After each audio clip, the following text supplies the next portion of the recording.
আমি ব্যাগ থেকে গামছা আর একটা শাড়ি বের করে বাথরুমে ঝুঁকলাম। জলের ধারা গায়ে লাগতেই মনে হচ্ছিল সব ক্লান্তি ধুয়ে যাচ্ছে। স্নান শেষে গা মুছতে মুছতে আয়নার সামনে নিজেকে একটু গুছিয়ে নিই। তারপর ভেজা চুলে শাড়িটা গুছাতে গুছাতে বেরিয়ে এলাম। জামাকাপড় ভেজা ছিল বলে গায়ে জড়স্বর লাগছিল কিছুটা। আমার নাম লতা মণ্ডল, বয়স ৩০ পেরিয়েছে। আয়নায় তাকালে ভাবি চুলে কয়েকটা সাদা ধরেছে ঠিকই, কিন্তু নিজেকে আজও ফুরিয়ে যাওয়া মনে হয় না। গায়ের রং ফর্সা, উচ্চতা মাঝারি, কিন্তু হাঁটার সময় মানুষ এখনও তাকিয়ে থাকে। চলার মধ্যে একটা ছন্দ আছে, আর কথার ভঙ্গিতে মাঝে মাঝে কড়া সুর আসে। তবে কাউকে ভালো লেগে গেলে সেই গলার সুরও অনেকটা বদলে যায়। আমি শহরের মেয়ে না। ৭ বছর আগে স্বামী রেখে ছেলেকে গ্রামে রেখে এসেছি। ছেলের নাম রতন, এখন ক্লাস 3তে পড়ে। আমার বাবা মায়ের কাছেই থাকে। হারান মণ্ডল আমার স্বামী, মাঠে কাজ করে। সন্ধ্যায় ফেললে তার শরীরে একটা আলাদা গন্ধ লেগে থাকে। সংসারে টানাটানি ছিল, পেট চালাতে শহরে চলে আসা। ভাবছিলাম অন্তত ছেলেটার মুখে ভাত দিতে পারব। শহরের বাড়িগুলোতে কাজ করতে এসে বুঝেছি এখানে শুধু বাসন মাজার কাজ না, নিজেকেও সবসময় পরিচ্ছন্ন ও পরিপাটি রাখতে হয়। প্রথম যে বাড়িতে কাজ নিয়েছিলাম সেখানে মালিক ছিলেন বিজয় দত্ত। তার স্ত্রী অফিসে যেতেন আর উনি বাড়িতেই থাকতেন। একদিন দুপুরবেলা কাজ করতে করতে বললেন, তুই তো অনেক কষ্ট করিস লতা, তোর স্বামী কিছু দেয় না? আমি কিছু বলিনি, চুপ করে তাকিয়েছিলাম।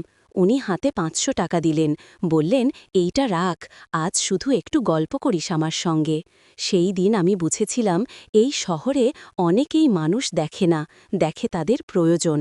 এরপর বহুজনের নাম শুনেছি, সুবীর, রঞ্জিত, অমল, শ্যামল। কেউ সাহায্য করতে চেয়েছে, কেউ বন্ধুত্ব করতে।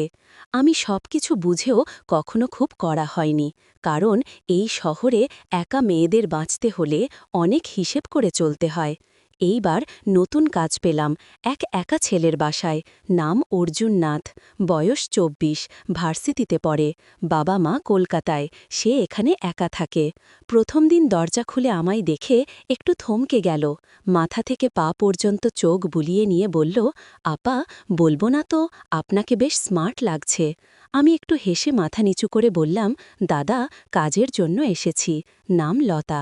ছেলেটার চোখে এক ধরনের কৌতূহল ছিল, তবে এই কৌতূহলের ভেতরে আবার একটা ভদ্রতা মেশানো। এমন চাহনি আগেও দেখেছি, কিন্তু ওর চোখে একটা বেখিয়ালি কোমলতা ছিল। ঘরদোর ঘুরিয়ে দেখালো, কিচেন, ডাইনিং, বেডরুম সবই বেশ গোছানো। তবুও কোথাও যেন একা থাকার ছাপ লেগে আছে। সপ্তাহে ৪ দিন আসলেই হবে, বলল সে। আপনি ভালো রান্না করেন তো? আমি মাথা নেড়ে বললাম, চেষ্টা করি দাদা। সে বলল, ভালো করলে বকশিস থাকবে। আমি ঘর মোছা শুরু করলাম। কাজ করতে করতে বুঝতে পারছিলাম ছেলেটা কাছাকাছি ঘোরাফেরা করছে। হঠাৎ জিজ্ঞেস করল, আপনি গ্রামের মেয়ে? আমি বললাম, হ্যাঁ দাদা, নদিয়া জেলা। জামাই আলাদা থাকে, এখন ছেলেকে নিয়েই ভাবি। সে চুপ করে গেল, তারপর হঠাৎ বলল, আপনাকে দেখলে মনে হয় আপনি খুব শক্ত মেয়ে। আমি হেসে বললাম, না কিছু, শুধু চোখ নামালাম। ভিতরে কেমন যেন হালকা কাঁপুনি উঠল। এই শহর, এই ফ্ল্যাট আর এই একলা দুপুর সব মিলিয়ে মনে হচ্ছিল কিছু একটা ধীরে ধীরে বদলে যাচ্ছে। আমি তো এমনিতে চুপ করে থাকি না, তবে কারো চোখে যদি নিজেকে নতুনভাবে দেখি একটু থেমে যাই। চা বানাতে যেতেই পেছন থেকে অর্জুন বলল, ১ কাপ আমাকেও করবেন? আমি বললাম, কাজের লোকের চা তো আর মালিকেরা খায় না। সে হেসে বলল, আপনি কাজের লোক না, আপনি অনেক আলাদা। চা বানাতে বানাতে মনে হচ্ছিল অনেক দিন পর কেউ যেন ভেতরের মানুষটাকে ডেকেছে। সেটা কি শুধু সৌজন্য নাকি আরও কিছু? আমি জানি না, তবে এটুকু জানি, প্রতিটা চোখ, প্রতিটা শব্দ কোথাও না কোথাও গড়ায়। দ্বিতীয়বার যখন গেলাম, সকালটা ঠান্ডা ছিল। আমি শাড়িটা একটু গুছিয়ে কোমরে আটসাট করে নিলাম। ফ্ল্যাটে ঢুকেই দেখি অর্জুন লুঙ্গি পেঁচিয়ে ব্যালকনিতে ছায়া রোদের ভেতরে। ওর চেহারাটা যেন থেমে থাকা এক ছবি। আজ দেরি করলেন? বাসে ভিড় ছিল দাদা। আমি চোখ নামিয়ে বললাম। তার চোখে খেলে গেল একরকম হাসি। শরীর ছোঁয়ে না, কিন্তু মন কাঁপিয়ে যায়। চাইল সে বললাম, এই বাড়িতে তো আমার হাতেই সব হয়। সে বলল, আপনার মুড বুঝেই খেতে চাই। শব্দটা শুনে বুকের ভেতর হালকা ঢেউ উঠল। কাপটা যখন ওর হাতে দিলাম, আমার আঙুল ছুঁয়ে গেল। সেই 1 সেকেন্ড অনেক কিছু বলল। আপনার আঙুলগুলো খুব সুন্দর, বলল সে। আমি হেসে বললাম, কাজের মেয়ের আঙুলেও কেউ সুন্দর খোঁজে? সে বলল, যারা দেখে না তারা জীবনের আসল স্বাদ বোঝে না। ঘর মোছা শুরু করলাম। সে এসে সামনে বসে বলল, আপনি এত সুন্দর হয়ে কাজ করেন কিভাবে? আমি থেমে বললাম, যার চোখ থাকে সে দেখে, যেমন আপনি দেখেন, তাই না? সে মুচকি হেসে বলল, আপনার চোখেও অনেক কথা জমে থাকে। ঘরদোর গুছিয়ে বেরোতে যাব। সে বলল, একটু বসবেন? আমি জানালার পাশে বসে আঁচল ঠিক করছিলাম। তখন সে হেসে বলল, এই আঁচল ঠিক করাই তো আসল জাদু। আমি কিছু বলিনি, শুধু একটা মৃদু কাঁপুনি বুকের ভেতর বয়ে গেল। সে বলল, আপনি জানেন আমি অনেক দিন একা থাকি। কেউ আমার জন্য চা বানায় না, কেউ এমন করে বসেও না। আমি বললাম, আপনার সব চাহিদা কি আমি একা মেটাবো? সে বলল, শরীর নয়, আমি শুধু আপনাকে দেখতে চাই প্রতিদিন। কিন্তু আমরা দুজনেই জানতাম এমন চাওয়া কখনো শুধু দেখায় থামে না। সকালটা গরম ছিল। আমি বললাম, দাদা একটু ফ্রেশ হইনি? সে মাথা নেড়ে চুপচাপ রইল। আমি ব্যাগ থেকে গামছা শাড়ি নিয়ে বাথরুমে গেলাম। জলের ছোঁয়ায় শরীরটা হালকা লাগছিল, যেন চিন্তাগুলো ধুয়ে যাচ্ছে। তবু মনে হচ্ছিল দেওয়ালের ওপাশে কেউ নিঃশব্দে আমার সমস্ত অনুভব টের পাচ্ছে। স্নান শেষে গা মুছতে মুছতে আয়নায় তাকালাম। নিজেকে একটু গুছিয়ে বেরোলাম। আমি জানি এই অর্জুনের ফ্ল্যাটে কিছু একটা ধীরে ধীরে জমে উঠছে। বাথরুমের আয়নায় চোখ পড়তেই নিজেকে কেমন অচেনা লাগল, যেন কোথাও একটা বদল শুরু হয়েছে। ভেজা চুলে আধো গোছানো শাড়িতে বেরিয়ে এলাম। গা কিছুটা জড়সর, ভেতরে অজানা সারা। অর্জুন চুপ করে তাকিয়েছিল। চোখে কোনো লালসা ছিল না, বরং এমন এক গভীরতা যেটা স্পর্শ না করেও ছুঁয়ে যায়। আমি মৃদু গলায় বললাম, দেখছেন? যে আস্তে মাথা নাড়ল, না আর হ্যাঁ, মাঝামাঝি। আমি বললাম, আপনার চোখে কোমলতা আছে, কিন্তু তার ভেতর যে উত্তাপ, সে শুধু নিঃশ্বাস ফেলল। আমি পাশ ফিরে দাঁড়িয়ে শাড়ি গোছাচ্ছিলাম, আর টের পাচ্ছিলাম তার দৃষ্টি আমার ঘাড় বরাবর থেমে আছে। চুল থেকে পানি গড়িয়ে গাল ছুঁয়ে পড়ছিল। পেছনে তাকালাম, সে চুপচাপ বসে চোখ নামিয়ে। আমি কিছু না বলে চা বসাতে গেলাম। জানতাম এই নিঃশব্দ মুহূর্ত তার মনে গেঁথে গেছে। ওর চোখে ছিল না প্রশ্ন, ছিল অনুভব। আর আমার প্রতিটি সাড়া সেই চুপচাপ আকর্ষণের কাছে নরম হচ্ছিল ধীরে ধীরে। কাজ সেরে যাচ্ছি এমন সময় অর্জুন বলল, আপনি একটু বসেন না, একা লাগছে ঘরে? আমি কিছু না বলে গিয়ে বারান্দার পাশে চুপচাপ বসলাম। সে বই হাতে ছিল, কিন্তু চোখ আমার দিকেই। বললাম, এই দুপুরে বই? সে হাসল, মন চলে যায় অন্য কোথাও। আমি জানতাম কোথায়। লসে বলল, ঘরে গরম ফ্যানের নিচে আসুন। আমি গিয়ে খাটের পাশে ওর এক হাত দূরে বসলাম। চুল আধখেজা, ঘাড় ছুঁয়ে নামছিল। অর্জুন তাকাল, কিন্তু কিছু বলল না। আমি জিজ্ঞেস করলাম, কিছু খাবেন? সে মাথা নাড়িয়ে বলল, না, আপনি পাশে থাকলেই হয়। সময়টাই অনেক কিছু বলে দেয়। তারপর দুজনের মাঝে নিঃশব্দে একটা কিছুর জন্ম হল, যেটা চোখে মুখে বলা হয় না, শুধু অনুভব করা যায়। আপনার পাশে একটা ঘ্রাণ পাই, যা কোথাও পাই না। অর্জুন বলল, আমি একটু চমকে তাকালাম। তারপর হেসে বললাম, এই গন্ধ তো দুধ সাবান আর পানি মিশে তৈরি। জানি, সে আবেগে বলেছে, তবুও মনে কোথাও একটা নড়ে উঠল। আমি একটু গা ঘেঁষে বসলাম, অনিচ্ছুক ভাত বেখিয়ে। অথচ মন চাইছিল তার আঙ্গুল ছুঁয়ে গেল আমার আঙুলে। মুহূর্তটা কাঁপিয়ে দিল। অথচ কেউ কিছু বলল না, যেন ঘরের নিঃশব্দতাও টের পেল কিছু একটা বদল যাচ্ছে। আমি বললাম, আমি যাব। সে ফিসফিসিয়ে বলল, আর একটু থাকুন, আপনার পাশে বসলে মন শান্ত হয়। আমি রইলাম। কিছু অনুভব বলা যায় না, শুধু টের পাওয়া যায়। সেদিন শুক্রবার। অর্জুন বলেছিল, আজ কলেজে যাচ্ছি না, দেরি করে এসো, একা লাগবে। তার এমন করে বলা ভেতরটা ছুঁয়ে গেল। সত্যিই তো, আমি কি চাই? না কেউ আমার জন্য অপেক্ষা করুক। বাসে করে এসে দেখি মাথা ঘেমে গেছে, চুল ভিজে, কপাল ছুঁয়ে নামছে। সে বলল, আপনার মাথা ভিজে গেছে, বসুন, আমি তোয়ালে দিই। আমি অবাক হলাম, আপনি দেবেন? সে হেসে বলল, শুধু আপনি কেন, আমিও যত্ন নিতে জানি। সে একটা নরম তোয়ালে এনে দিল। আমি চুল মুছছিলাম আর টের পাচ্ছিলাম ওর নিঃশব্দ দৃষ্টি। যেন বাতাসও থেমে গেছে। আমি বললাম, চুল মুছতে ঘাড়ে ব্যথা লাগে। সে বলল, আমি সাহায্য করব। আমি তোয়ালে ওর হাতে দিয়ে বললাম, দেখি আপনার হাতে কেমন যত্ন। সে পেছনে দাঁড়িয়ে চুল মুছতে লাগল। তার হাতের চাপ নরম, নিঃশব্দ। আমি চোখ বন্ধ করলাম।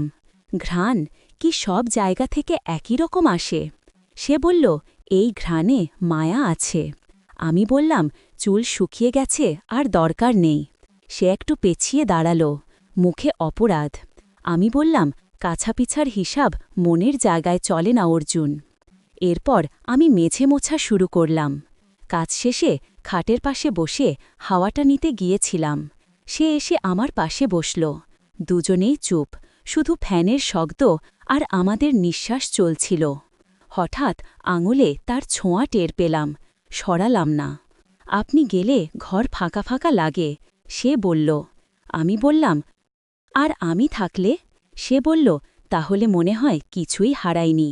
আমি হেসে বললাম, অভাব তো আমার জীবনেই বেশি। সে চুপ করে রইল। তারপর বলল, আপনার পাশে এলে মনটা থেমে যায়, শান্ত হয়। আমি বললাম, সব ইচ্ছে তো পূরণ হয় না অর্জুন, কিছু ইচ্ছে অপূর্ণ থাকাই ভালো। একটু থেমে আবার বললাম, সব একবার অনেক সময় বহুবার হয়ে যায়, তখন আর ফেরার পথ থাকে না। আমি উঠে দাঁড়ালাম, আজ ফিরি, সন্ধে হয়ে যাবে। সে চুপচাপ দরজায় এসে দাঁড়াল। আমি বেরিয়ে এলাম, কিন্তু পেছনে ওর চোখের টান ঠিকই টের পাচ্ছিলাম। পরদিন বিকেলে অর্জুন বলল, অনেক গরম, চলেন কোথাও বেরিয়ে যাই, একটু ছায়ায়। আমি হেসে বললাম, এই রোদে জল? এতদিন কোথায় ছিলাম আমি? সে বলল, ওয়াটার পার্কে চলুন, ফাঁকা জায়গা, আর কেউ থাকবে না, শুধু আমরা। আমি কিছু না ভেবেই রাজি হয়ে গেলাম। পার্কটা নিরিবিলি। আমি রঙিন মিউজিক শাড়ি পরে হাঁটছি, ব্লাউজটা হাতে। পানি পছন্দ না হলেও পাশে অর্জুন থাকায় অদ্ভুত শান্তি লাগছিল। সে বলল, একটু ডুবব তো পানিতে, ঠান্ডা লাগবে? আমি মুচকি হেসে বললাম, শরীর ভিজিয়ে ফেলতে পারি না তো। সে হাত বাড়িয়ে বলল, আমি তো আছি। আমার মনে হচ্ছিল এই ছোঁয়ার প্রস্তাবটাও আসলে আরও কিছু বলছে। আমি ধীরে বসে পড়লাম পানির ধারে। ওর হাতটা কাঁধ ছুঁতেই অদ্ভুত এক শীতলতা বুক জুড়ে ছড়িয়ে গেল। আমি হালকা চমকে উঠে বললাম, চলুন নামি একটু। আমরা পানিতে নামলাম। ও একটু সামনে, আমি পেছনে। আমার ভেজা চুল পড়েছে কাঁধ ছুঁয়ে। ওর চোখ আটকে গেল। আমি বুঝতে পারছিলাম ও শুধু দেখছে না, অনুভব করছে। আমি বললাম, তুমি কি ভাবছ? সে কাঁধ ঝাঁকিয়ে বলল, তোমার কথাই ভাবছি। এই জল, নীরবতা আর দুজনের মাঝখানের দূরত্ব সব মিলিয়ে যেন একটা নিঃশব্দ বন্ধন তৈরি হচ্ছিল। সন্ধ্যার আগে অবধি সেই ছায়ার খেলা চলতেই থাকল, শান্ত, গভীর, নীরব। সকালে বাজার থেকে সবকিছু এনে আমার সামনে রাখল। তারপর হঠাৎ বলল, লতা, তুমি আজ কোথাও যাবে না। দরকার থাকলেও নয়, আমার মন খারাপ, তুমি থাকো। আমি থমকে গেলাম। এত সরাসরি করে তো কখনো বলেনি। আমি হেসে বললাম, আমার কোথাও যাবার সময় কোথায়? কিন্তু সত্যি বলতে ওকে ছাড়া এই ফ্ল্যাটটা আমার কাছেও আজকাল ফাঁকা ফাঁকা লাগে। চোখ নামিয়ে বাইকে উঠলাম। এক ধরনের শান্ত আবেশ ভর করল মনে। রেস্টুরেন্টে বসতেই অস্বস্তি লাগছিল। ঘাড় শক্ত হয়ে এলো। সবাই যেন তাকিয়ে আছে। অর্জুন নীরবে তাকিয়েছিল। আমি মুখ ফেরিয়ে চায়ে চুমুক দিলাম। হঠাৎ ও ফিসফিসিয়ে বলল, এতদিন কোথায় ছিলে? ভেতরটা কেঁপে উঠল। আজ তার চোখে আমি আর পরিচিত কাজের মেয়ে নই, বরং এমন কেউ যার জন্য অপেক্ষা করেছিল সে। রেস্টুরেন্ট থেকে বেরোনোর সময় একজন পাশ থেকে বলল, চেনা লাগে আপনাকে? অর্জুন দ্রুত বলল, আমার আত্মীয়া, গ্রাম থেকে এসেছে। লোকটা চলে গেল, কিন্তু আমি বুঝলাম এই সম্পর্ক বাইরের চোখে কতটা ভঙ্গুর। ফ্ল্যাটে ফিরে আমি চুপচাপ ভিতরে চলে গেলাম। পরদিন সকালটা ছিল শান্ত। অর্জুন কলেজে যায়নি। রান্নার ঘ্রাণে ঘর ভরে উঠেছিল। হঠাৎ কলিং বেল। অর্জুন জানালায় উকি দিয়ে বলল, মা এসেছে। আমি থমকে গেলাম। ও ইশারায় ভেতরে যেতে বলল। রান্নাঘরের পেছনে গিয়ে গুটিসুটি মেরে বসে থাকলাম। বাইরে মা জিজ্ঞেস করছে, ঘরে নারীর গন্ধ কেন? অর্জুন কিছুতেই ঠিক করে উত্তর দিতে পারছে না। আমি ভিতরে ঘেমে কাঁপতে কাঁপতে বসে অবশেষে মা চলে গেলেন। দরজা বন্ধ করে অর্জুন চুপচাপ দাঁড়িয়ে রইল। তারপর বলল, তুমি কেন ছিলে? মা সন্দেহ করেছে। আমি জানি এসব তোমার আগেও হয়েছে। আমি চুপ করে রইলাম। সে এগিয়ে এসে বলল, তোমাকে হারাতে চাই না, ভয় পেয়েছি শুধু। এমন করে আগে কাউকে ভালোবাসিনি। আমি শান্ত গলায় বললাম, তুমি সন্দেহ করেছ আর আমার অতীত টেনেছ, যেখানে দায়ী আমি ছিলাম।